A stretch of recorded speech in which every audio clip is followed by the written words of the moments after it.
The word jihad is mentioned in the Quran about 41 times. The words mercy, peace, and compassion are mentioned about 355 times. Yes, come in. Come on in, Riaz. Sit down, please. Contrary to popular belief in most Western cultures, Islam is a religion that preaches peace and tolerance. Yes, Patricia.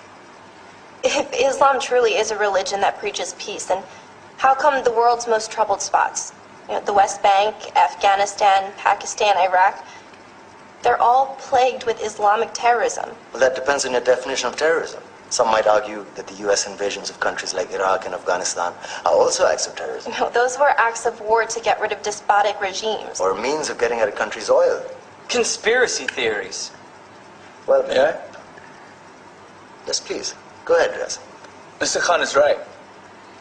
I mean, if we're talking about terrorists, the world's biggest terrorists are the white superpowers. Come on now. No, really, stop and think about it. Explain 9/11. Okay. Do you know how many people died in the Twin Towers strike? Around 3,000. And do you have any idea how many people died in the bombing of Afghanistan? Take a wild guess.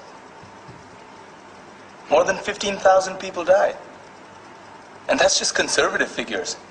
About 50,000 tons of explosives were dropped on innocent civilians. Men, women, children. Yeah, but that was because of the Taliban. Now that you brought it up, did you know that the Taliban was a creation of the CIA to fight the Russians? Whatever. They were still harboring terrorists. Yeah, right. Terrorists that were never found.